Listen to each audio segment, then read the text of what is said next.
बारिश का मौसम है। गांव में जोर से बारिश हो रही है।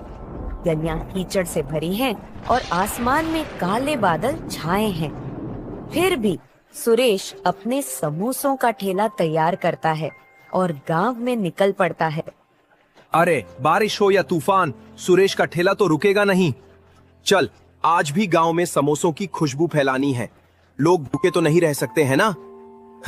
बारिश में भी गर्मा गर्म समोसे सबको पसंद आएंगे। बारिश रुक जाती है। कुछ लोग बाहर निकलते हैं और ठेले पर रुकते हैं। अरे सुरेश, ये समोसे तो गीले हो गए हैं।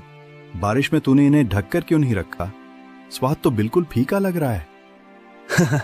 अरे भाई, बारिश का मौसम है, थोड़ा तो गीला होगा, लेकिन स्वाद तो वही है, गर्मा गर्म।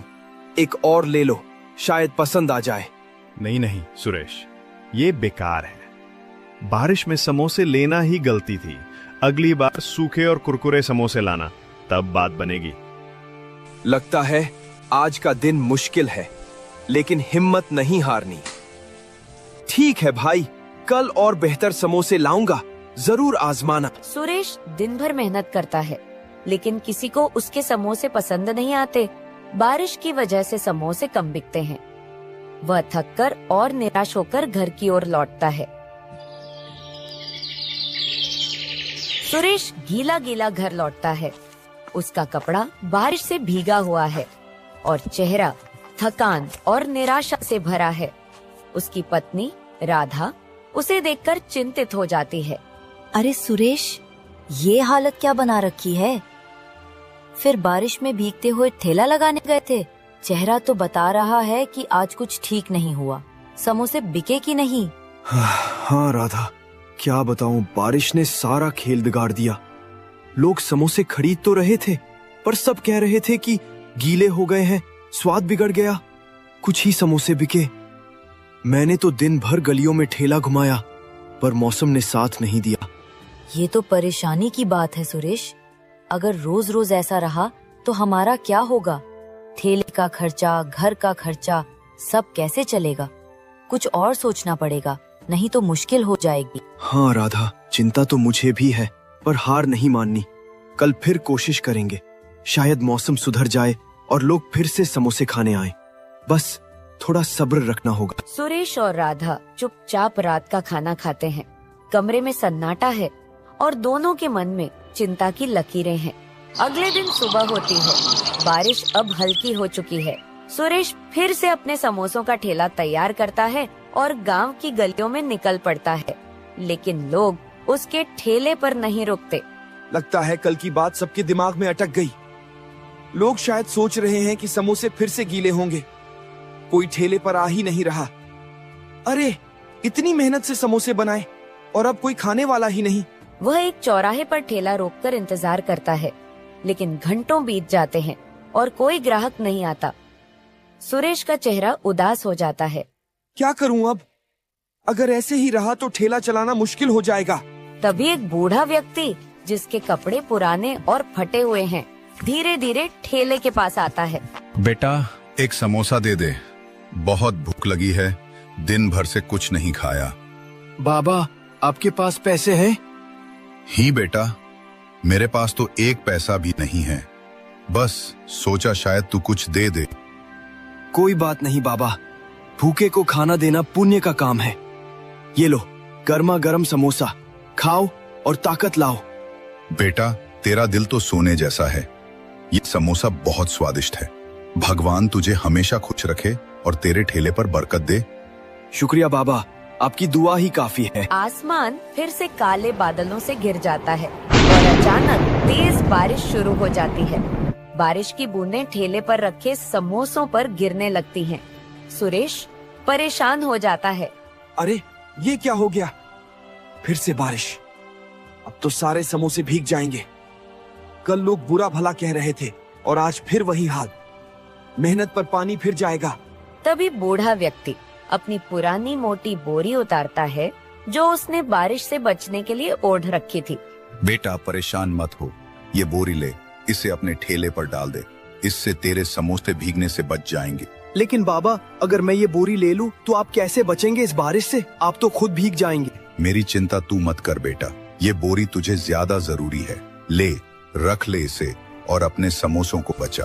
बाबा, आपका बहुत बहुत शुक्रिया, आपने मेरी बड़ी मुसीबत हल कर दी। बस अपना काम करते रह बेटा, अच्छे दिल वालों का हमेशा भला होता है। बूढ़ा व्यक्ति धीरे धीरे बारिश में चलना शुरू करता है, लेकिन अचानक वह बारिश के पर्दे में गायब हो जाता है। वह बोरी को और मजबूती से ठेले पर बांधता है। बारिश अब थम चुकी है। एक ग्राहक जो गांव का एक जाना माना व्यापारी है, ठेले के पास आता है। अरे सुरेश, तेरा ठेला तो आज भी यही है। मैंने सुना था कि कल तेरे समोसे गीले हो गए थे, लेकिन आज तो मौसम पूरा ठीक लग रहा है। चल 2 समोसे दे दे, भूख जोरों की लगी है। हाँ भाई, आज समोसे बिल्कुल ताजा है, ये लो गर्मा गर्म। लेकिन सच कहूं, कल की बात से मन थोड़ा डरा हुआ है। लोग शिकायत कर रहे थे। वाह सुरेश, ये क्या बात है? ये समोसे तो लाजवाब हैं। ऐसा स्वाद तो मैंने पहले कभी नहीं चखा। ना ज्यादा तेल, ना गीले, बस एकदम कुरकुरे और मसालेदार। तूने तो आज कमाल कर दिया। सच में भाई, तुझे इतना पसंद आया? शुक्रिया, शायद आज का दिन अच्छा है। चल एक और समोसा ले, ये मुझ पर। अरे इतनी उदारता। ठीक है, एक और दे दे। लेकिन सच बताना सुरेश, तूने आज समोसों में क्या डाला? ये तो जादू जैसा स्वाद है। बस वही पुराना मसाला भाई, शायद आज मेहनत का फल मिल रहा है। ग्राहक समोसे खाकर चला जाता है और रास्ते में मिलने वालों से सुरेश के समोसों की तारीफ करता है। धीरे धीरे और लोग ठेले की ओर आने लगते हैं। एक के बाद एक ग्राहक समोसे खरीदते हैं और हर कोई स्वाद की तारीफ करता है। सुरेश, ये तो बात हो गई। कल तेरे समोसे गीले थे, लेकिन आज तो तूने बाजी मार ली। ये स्वाद तो भूलने वाला नहीं। मेरे पूरे परिवार को ये समोसे खिलाऊंगा। कितने बचे हैं? 4 और दे दे। अरे इतनी तारीफ, धन्यवाद भाई लोग। बस थोड़े ही समोसे बचे हैं, जल्दी ले लो। देखते देखते ठेले पर भीड़ लग जाती है। लोग एक दूसरे को बुलाने लगते हैं और कुछ ही देर में सुरेश के सारे समोसे बिक जाते हैं। वह थक गया है, लेकिन चेहरे पर संतुष्टि की मुस्कान है। आज तो कमाल हो गया। न जाने उस बूढ़े बाबा की बोरी में क्या जादू है, लेकिन कुछ तो खास है। चल घर जाकर राधा को ये खुशखबरी सुनाता हूँ। वह ठेले को धक्का मारकर घर की ओर चल पड़ता है, मन में नई उम्मीद और उत्साह लिए। सुरेश दिन भर की कमाई के साथ खुशी खुशी घर लौटता है। अरे सुरेश, आज तो तुम्हारा चेहरा चमक रहा है, जैसे कोई खजाना मिल गया हो। क्या बात है? लगता है ठेले पर आज कुछ खास हुआ। जल्दी बताओ, समोसे बिके कि नहीं? कितने बिके? राधा, आज तो कमाल हो गया।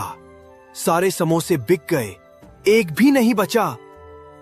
लोग ठेले पर ऐसे टूट पड़े जैसे गांव में मेला लग गया हो। हर कोई तारीफ कर रहा था, कह रहे थे कि इतने स्वादिष्ट समोसे पहले कभी नहीं खाए। सच में सुरेश, ये तो बहुत अच्छी खबर है। लेकिन कल तो लोग शिकायत कर रहे थे कि समोसे गीले हैं, स्वाद बिगड़ गया। आज अचानक ये बदलाव कैसे हुआ? कुछ तो खास बात है, बताओ ना। हाँ राधा, मुझे भी समझ में नहीं आ रहा। आज एक बूढ़े बाबा आए थे, बहुत भूखे लग रहे थे। मैंने उन्हें मुफ्त में समोसा दे दिया। फिर उन्होंने मुझे एक बोरी दी ताकि बारिश में समोसे गीले न हो। बस उस बोरी से समोसों को ढका और फिर लोग आने लगे। एक के बाद एक सब तारीफ करते गए। अरे सुरेश, तुमने बूढ़े बाबा को मुफ्त में समोसा दिया, ये तो तुम्हारी अच्छाई का फल है। देखा, अच्छा काम करने से हमेशा अच्छा ही होता है। वो बोरी तो बस एक बहाना था, तुम उसका ज्यादा जिक्र मत करो। अपनी मेहनत और दिलेरी पर ध्यान दो, वही तुम्हें आगे ले जाएगी। हाँ राधा, शायद तुम सही कह रही हो। बाबा की दुआ और मेरी मेहनत ने आज रंग दिखाया। चलो अब खाना खाते हैं। आज का दिन तो यादगार रहा। हाँ, और कल भी ऐसे ही मेहनत करना सुरेश। मुझे यकीन है तुम्हारा ठेला अब रोज ऐसे ही चमकेगा। सुरेश और राधा खुशी से खाना खाते हैं। घर में उदासी की जगह अब हंसी और उम्मीद का माहौल है। कुछ दिन बाद बारिश का मौसम फिर से लौट आता है। सुरेश अपने ठेले को तैयार करता है।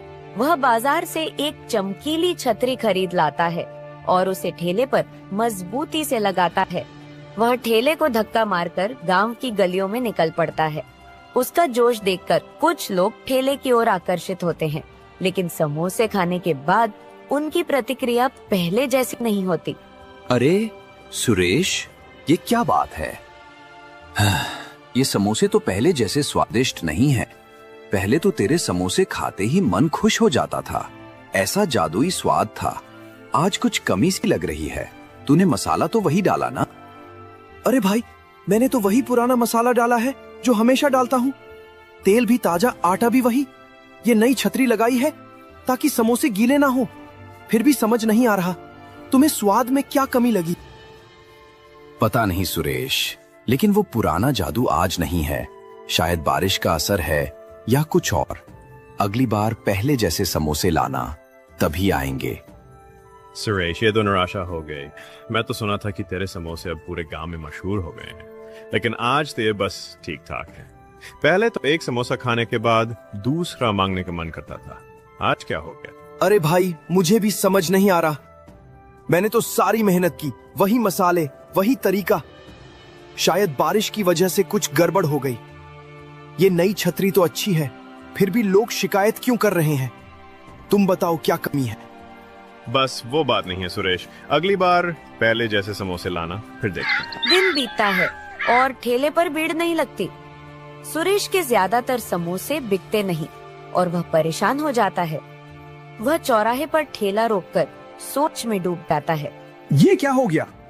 छतरी तो बढ़िया है, समोसे गीले भी नहीं हुए, फिर लोग शिकायत क्यों कर रहे हैं?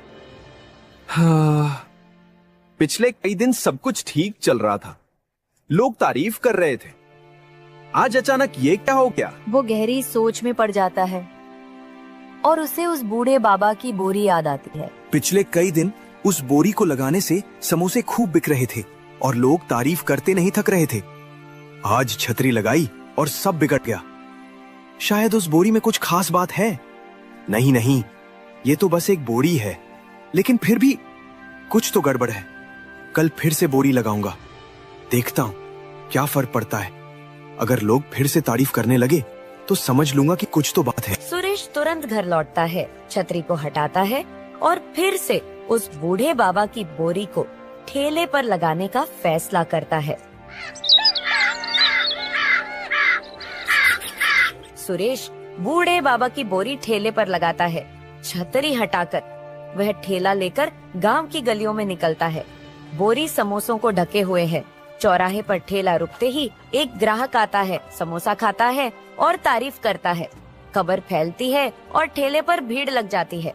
लोग समोसों की तारीफ करते हैं और जल्दी सारे समोसे बिक जाते हैं। सुरेश थका हुआ लेकिन खुश है। ठेला समेटते समय वह बोरी को देखता है और समझ जाता है कि इसमें कोई खास शक्ति है। वह बोरी को संभाल कर रखता है और खुशी खुशी घर की ओर चल पड़ता है। वह घर के बाहर एक चारपाई पर बैठकर थोड़ा आराम कर रहा है। तभी उसका दोस्त राजू उसके पास आता है। सुरेश भाई, थोड़ा वक्त है? मुझे तुमसे कुछ बात करनी है। अरे राजू, बैठ। क्या बात है? चेहरा तो ऐसा लग रहा है जैसे कोई बड़ी मुसीबत आ गई हो। बता, क्या हुआ? सुरेश भाई, सच कहूं तो मैं बहुत परेशान हूं। कई दिनों से कोई काम नहीं मिल रहा। बाजार में कोई दुकानदार मुझे रखने को तैयार नहीं। घर का खर्चा चलाना मुश्किल हो गया है। सोचा तुमसे बात करूं, शायद तुम अपने ठेले पर मुझे रख लो। थोड़ा बहुत हाथ बटा दूंगा, कुछ काम कर लूंगा। राजू, मैं तुम्हारी परेशानी समझता हूँ, लेकिन सच कहूँ मेरे ठेले पर अभी इतना काम नहीं है कि किसी को रख सकूं। मैं और राधा मिलकर सब संभाल लेते हैं। तुम तो जानते हो, ठेला छोटा सा है और अभी तो बस किसी तरह गुजारा चल रहा है। समझा भाई। फिर भी सोचा था शायद तुम कुछ मदद कर सको। कोई बात नहीं, मैं कुछ और देखता हूँ। अरे राजू, टेंशन मत ले। तू मेहनती है, तुझे जल्दी ही कुछ काम मिल जाएगा। बस हिम्मत रख और गांव में इधर उधर पूछता रह, कुछ न कुछ जरूर निकलेगा। राजू चुपचाप सिर हिलाता है और निराश होकर चला जाता है। सुरेश उसे जाते हुए देखता है और उसके मन में राजू की परेशानी के लिए थोड़ा दुख होता है, लेकिन वह अपने ठेले के काम में व्यस्त है। राजू अपने घर लौटता है और अपनी पत्नी से बात करता है। सुरेश ने मुझे काम देने से मना कर दिया। कहता है ठेले पे इतना काम नहीं है, लेकिन मैंने देखा है कभी उसके समोसे बेकार हो जाते हैं और कभी एकदम से इतने स्वादिष्ट कि सारा गांव तारीफ करता है। अब तो उसका ठेला रोज चल रहा है, पता नहीं वो क्या जादू करता है। मुझे तो लगता है उसमें कुछ राज है। सच में? फिर तो तुझे पता लगाना चाहिए राजू। शायद उसने कोई खास तरीका ढूंढ लिया है। तू उसका पीछा कर, देख क्या माजरा है। राजू के मन में शक और लालच जागता है। वह सुरेश के ठेले के रहस्य को जानने का फैसला करता है और उस रात वह सुरेश के घर के बाहर चुपके से खड़ा हो जाता है, यह सुनने के लिए कि सुरेश और राधा क्या बात करते हैं। वह उन दोनों की सारी बातें सुन लेता है और अगले दिन सुबह जब सुरेश अपना ठेला तैयार कर रहा था, राजू जबी बोरी को चोरी कर लेता है। राजू अपने घर पहुंच चुका है, बोरी को जमीन पर रखता है। उसकी पत्नी भी वहाँ है। अब देख क्या कमाल दिखाता हो। ये वही बोरी है जो सुरेश को अमीर बना रही है। बोरी बोरी आटा निकाल। कोई जवाब नहीं आता, बोरी शांत पड़ी है। बोरी बोरी सोना निकाल। अरे कैसी बोरी है ये? कुछ भी तो नहीं कर रही, एक पत्थर तक नहीं निकाल सकती, सोना तो दूर की बात। तभी बोरी से ढेर सारे पत्थर निकलते हैं और दोनों पर गिर जाते हैं। दोनों पत्थरों में दबे पड़े हैं। सुरेश को उसकी ईमानदारी और दयालुता का इनाम मिला, जबकि राजू को अपनी चोरी और लालच की सजा। ये कहानी हमें सिखाती है कि जो दूसरों की भलाई करता है, कुदरत खुद उसकी मदद करती है, और जो छल करता है उसका अंत हमेशा बुरा ही होता है।